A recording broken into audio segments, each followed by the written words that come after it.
Gate back to the new video. Hello students, आज हमने अभी जस्ट अपना क्लास 10 का चैप्टर फिनिश अप किया है। उसके अंदर जो रिफ्लेक्शन ऑफ लाइट वाला पोर्शन है उसमें से किस तरह के इंपॉर्टेंट क्वेश्चंस अराइज होते हैं उन्हीं को पढ़ने वाले हैं। इंपॉर्टेंट क्वेश्चंस कौन से? रिफ्लेक्शन ऑफ लाइट के बारे में। और एक क्लास 10 रिगार्डिंग वीडियो रहने वाली है। तो सबसे पहले तो क्वेश्चन यही आता है, जो लाइट है वो क्या होती है। ये हमें पता है, लाइट क्या एक फॉर्म ऑफ एनर्जी है जो that enables us to see the object. और ऐसे उसकी प्रॉपर्टी को पढ़ेंगे। तो क्या है light? Light is a kind of energy, और without energy we can't see the objects, and moreover without light we can't differentiate into the colours. उसके लिए लाइट रेस्पॉन्सिबल होती है। ये तो ये बात बन सकती है कि व्हाट इज लाइट, इस तरह क्वेश्चन राइज कर सकता है। ये भी पूछा जा सकता है कि what are the properties of the light. तो जो लाइट है, लाइट हमेशा कैसे ट्रेवल करती है? इन अ स्ट्रेट लाइन ट्रेवल करती है। दूसरी बात, जो लाइट है उसकी जो स्पीड होती है वो साउंड वेव से क्या होती है? ज्यादा होती है। और we see things because of the reflection of light. जो लाइट जब उनके ऊपर फॉल करती है ऑब्जेक्ट के ऊपर, वो रिफ्लेक्ट बैक होकर हम तक पहुंचती है। उसी कारण से हम क्या देख पाते हैं? लाइट को देख पाते हैं। ऐसे ये भी बताया गया कि जो शेडो है लाइट की हेल्प से ही फॉर्म होती है। जब कोई ओपेक काइंड का ऑब्जेक्ट लाइट को क्या कर लेता है? कंप्लीटली स्टॉप कर देता है, तो वहां उसके पीछे क्या फॉर्म होती है? शेडो फॉर्म होती है। तो इस तरह के क्वेश्चन में तो कोई डाउट की गुंजाइश है ही नहीं कि लाइट क्या होती है और उसकी प्रॉपर्टीज क्या होती है। ये तो बहुत क्लियरली यहां पर मेंशन किया गया है। उसके बाद अगला क्वेश्चन ये भी आ सकता है कि जो रिफ्लेक्शन ऑफ लाइट क्या होता है, उसके लॉज क्या होते हैं। तो ये चीज हम अपनी प्रीवियस वीडियो में अच्छे से एक्सप्लेन कर चुके हैं। जब हम क्या करते हैं, किसी भी चीज को हिट करते हैं किसी भी सरफेस पे, तो वो सरफेस उस चीज को बाउंस बैक करने का काम करता है। ऐसे ही जब हम किसी पॉलिश सरफेस के ऊपर रे ऑफ लाइट को क्या करवाएंगे? इंसिडेंट करवाएंगे, तो वो पर्टिकुलर पॉलिश सरफेस क्या करेगा? बाउंस बैक करेगा उस रे ऑफ लाइट को। वही क्या होता है? Reflection of light. तो देखिए, the phenomena of bouncing back of the light into the same medium by the smooth surface is called the reflection. ये बात हमने बता दी कि जो रिफ्लेक्शन है वो क्या होता है, और उसके लिए क्या होना चाहिए? स्मूथ पॉलिश सरफेस की जरूरत होती है। अगर बात करें लॉज ऑफ रिफ्लेक्शन की, ये भी बात हम क्लियरली मेंशन कर चुके हैं, फिर भी बता देते हैं। फर्स्ट लॉ जो क्या होता है? एंगल ऑफ इंसिडेंस हमेशा एंगल ऑफ रिफ्लेक्शन के इक्वल होता है, क्योंकि हमें ये पता है अगर ये क्या हमारी इंसिडेंट रे है, ये क्या रिफ्लेक्टेड रे है, तो एंगल ऑफ इंसिडेंस बनता है नॉर्मल और इंसिडेंट रे के बीच में दिस वन, और एंगल ऑफ रिफ्लेक्शन बनता है नॉर्मल और रिफ्लेक्टेड रे के बीच में दिस वन। तो ये एंगल आई है, ये एंगल आर है। प्लेन सरफेस के केस में angle of incidence always equal to angle of reflection. दूसरी अगर बात करें तो क्या होती है? जो इंसिडेंट रे, जो रिफ्लेक्टेड और जो नॉर्मल, वो तीनों क्या करते हैं? एक सेम प्लेन पे लाई करते हैं। तीसरी बात क्या होती है? अगर हम इस नॉर्मल के अकॉर्डिंग देखें तो एंगल ऑफ इंसिडेंस उस तरफ है, और एंगल ऑफ रे, जो इंसिडेंट रे वो उस तरफ है, और जो रिफ्लेक्टेड रे वो ऑपोजिट साइड पे नॉर्मल के। तो तीसरा ला भी हम बता सकते हैं, इंसिडेंट रे और जो रिफ्लेक्टेड रे हैं both lie on the opposite side of the normal. ये भी बिल्कुल इजी थिंग है, इसको आप यहां से मेंशन भी कर सकते हैं। उसके बाद बात आ जाती है जो इमेजेस। दो तरह की इमेजेस अकर करती हैं, real image and the virtual image. Real image जैसे नाम से पता लग रहा है, जब रिफ्लेक्शन या रिफ्रैक्शन के बाद जो रेज ऑफ लाइट एक्चुअल में इंटरसेक्ट करेंगी, उस टाइम पर जो इमेज फॉर्मेशन होगी उसको बोलेंगे हम रियल इमेज। लेकिन अगर बात करें जब एक्चुअल में मीट ना करे, तो हमें इमेजिनेशन से क्या करना पड़े? वो एक्सटेंड करना पड़े to denote that the image is form. उस टाइम पर जो इमेज फॉर्म होगी वो क्या बनेगी? Virtual image. तो a real image is formed due to the actual intersection of the reflected rays, but in this case it is different. Virtual image is formed when the reflected rays and when they are produced forward या backward। यही बात हमने बता दी, जब हमें क्या करना पड़े? रिफ्लेक्टेड रे या इंसिडेंट रे को आगे बढ़ाना पड़े या पीछे की तरफ एक्सटेंड करना पड़े, उस टाइम पर इमेज बनती है, वो क्या बनती है? Virtual image. तो इस केस में देखिए, इसमें रिफ्लेक्शन के बाद रे ऑफ लाइट एक्चुअल में मीट करें यहां पर, तो ये क्या बनेगी? Real image. ये तो बात होगी रिफ्लेक्शन की। ऐसे रिफ्रैक्शन में रियल इमेज कब बन रही है? देखो यहां पर जब रे ऑफ लाइट एक्चुअल में मीट कर रही है। लेकिन यहां क्या है? रे ऑफ लाइट मिरर के पीछे तो जा नहीं सकती, लेकिन यहां इधर मिलने का इनका कोई चांस नहीं है। इसको जब एक्सटेंड किया तो यहां पर इमेज फॉर्म हुई, और ये कैसी बनी? Virtual image. Same thing occurs here. जब क्या हुआ? ऑब्जेक्ट को हमने क्लोज प्लेस किया कन्वेक्स लेंस के बिटवीन पी एंड एफ के, तो उस टाइम पर जो इमेज बनेगी वो कैसी बनेगी, वर्चुअल इमेज बनेगी। ये बात समझ में आ गई, क्योंकि इसमें देख सकते हैं आप एक्चुअल में रे ऑफ लाइट मीट नहीं करी, उनको जब हम एक्सटेंड करने लग रहे हैं, देखो एक्सटेंड किया है, ऐसे इसमें भी क्या किया हमने, इस तरफ एक्सटेंड किया है इस पर्टिकुलर पोर्शन में। उस टाइम पर अगर हमें इमेज मिल रही है तो वो क्या बनेगी, वर्चुअल इमेज बनेगी। जो रियल इमेज है, रियल इमेज हमेशा ही क्या होती है, इनवर्टेड होती है। लेकिन अगर बात करें वर्चुअल, वर्चुअल इमेज हमेशा ही क्या होती है, इरेक्ट होती है। ये बात क्लियर होगी ना। अब अगर अगली बात कर ले कि जो इमेज फॉर्मेशन होती है प्लेन मिरर के द्वारा ड्यू टू द रिफ्लेक्शन, वो कैसे बनती है उसके लिए। वैसे तो हम बता चुके हैं, लेकिन क्वेश्चन इस तरह से राइज होते तो ये बताना हमारा फर्ज बनता है। हमने एक ऑब्जेक्ट को प्लेस कर लिया, एक kind of tree in place of plane में। तो वैसे तो क्या है, एक ऑब्जेक्ट के अंदर बहुत सारे पॉइंट्स होते हैं, वहां से हम अलग अलग केस कर सकते हैं, और हर पर्टिकुलर पॉइंट से कोई भी दो रे ऑफ लाइट को कंसीडर करके इजीली ड्रॉ किया जा सकता है डायग्राम की किस तरह से इमेज फॉर्म हो रही है। पहले अगर इस पॉइंट को देखते हैं तो एक रे ऑफ लाइट जब इंसिडेंट रे हमने कंसीडर करी, वो क्या थी, नॉर्मल टू दी सरफेस थी, तो वापस से इधर आ जाएगी, वापस रिफ्लेक्ट बैक होकर, ये चीज तो क्लियर। दूसरा क्या लिया, जो इंसिडेंट रे इस पॉइंट पर यहां पर फॉल करी, वो रिफ्लेक्शन के बाद इस तरह से आएगी, तो angle of incidence, angle of reflection, जो जस्ट हमने बताया था first law, angle of incidence always equal to angle of reflection. अब इस तरफ तो हम देख पा रहे हैं, इस तरफ तो कोई चांस बनता ही नहीं कि मिलेंगी या नहीं मिलेंगी, इसलिए there is a need to extend backward the mirror. जब इस तरह से इसको पीछे की तरफ एक्सटेंड करेंगे तो यहां पर इमेज फॉर्म हो जाएगी। सिमिलरली हम इसके इस पॉइंट के बारे में, इस पॉइंट हर पॉइंट के बारे में ऐसे ही बना सकते हैं।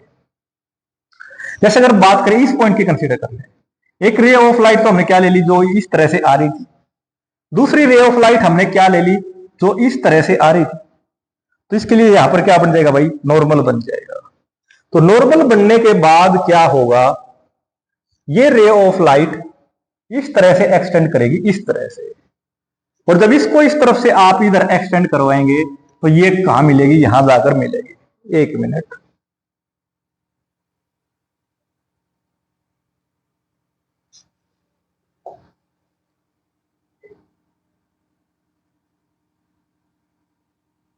तो ये रे ऑफ लाइट यहां जाकर मिलेगी। तो यही बात यहां पर भी बताई गई थी। अब ये लेकिन क्या है, एक्चुअल में मीट नहीं करी, इनको हमने एक्सटेंड करवाया, क्योंकि जाना तो इनको एक्चुअल में उधर था, उधर ही जा रही है, लेकिन वहां कोई चांस है ही नहीं इनको मिलने के, तो इसलिए हमने इसको क्या कर दिया, पीछे की तरफ एक्सटेंड करवाया। तो इस तरह से हम हर पॉइंट के लिए यहां पर इनको डिजाइन कर सकते हैं। उसके बाद बात आती है लेटरल इन्वर्जन। जब हम कभी मिरर के सामने खड़े होते हैं तो जो राइट साइड हमारी, वो हमारी लेफ्ट साइड अपीयर होती है इन दी मिरर, क्योंकि इमेज कहां बन रही है, बिहाइंड दी मिरर बन रही है।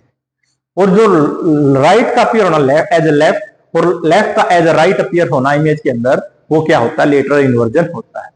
तो जो लेटरल इन्वर्जन है वो क्या होता है, लेटरल इन्वर्जन क्या है, अपीयरेंट रिवर्सल होता है किसका, इमेज का, as compare to that of the object. क्योंकि लेटरल का मतलब होता ही क्या है, साइडवेज। ये बात हमें क्लियर होगी। जो लेटरल इन्वर्जन क्या होता है, जब किसी ऑब्जेक्ट का राइट साइड अपीयर होता है the left side in the mirror behind the, in the image behind the mirror, और ऐसी जब लेफ्ट साइड अपीयर होती है as right side behind the mirror in the image, वो क्या होता है, लेटरल इन्वर्जन। और यही केस है कि जो एम्बुलेंस के ऊपर जो ये लिखा जाता है, इस तरह से लिखा जाता है एम्बुलेंस को।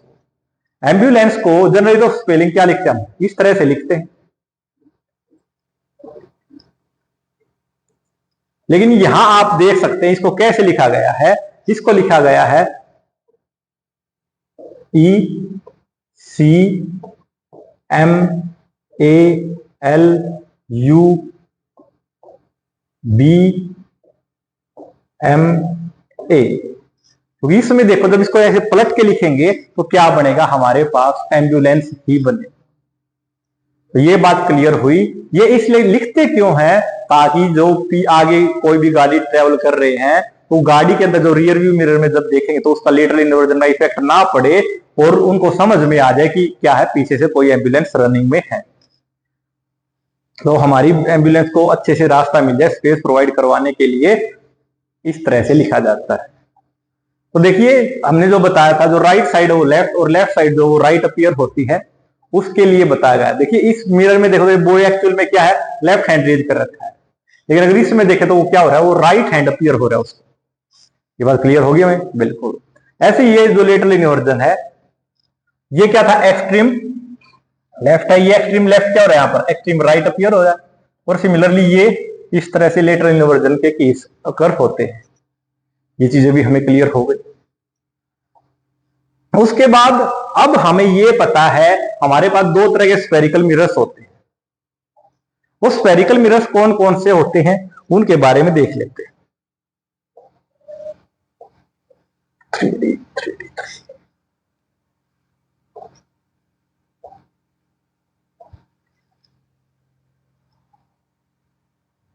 एक स्फेरिकल मिरर है, इसके अंदर अगर हम देखें ये क्या है, सेंटर ऑफ,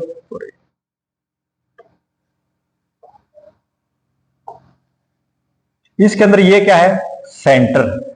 और अगर इसको हम इस तरह से कट कर लेते हैं तो हमारे पास यहां से एक इस तरह का सरफेस अकर हो जाता है।